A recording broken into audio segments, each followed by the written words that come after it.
Now, this is how you can log in a mail in your MacBook. Let's get into it.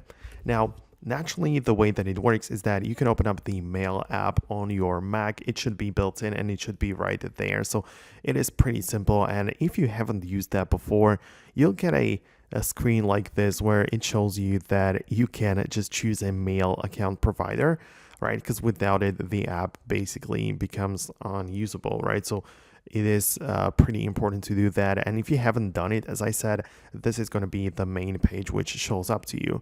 But if you have done that already, what you can do is to click on the mail icon in the top left corner right next to the Apple logo and tap on the accounts, and it will move you over into the settings app where you can find the internet account section, and there you can add accounts and manage them, remove them, whatever you need, right? So it is very simple to do it this way. And yeah, you can just add, delete, and manage all of your accounts. So this is how you can log in.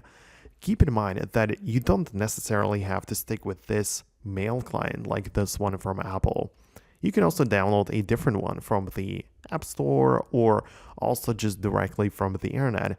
And using such app, you have the ability to just sign in with your accounts, and it will work in a similar way, but just on a different platform.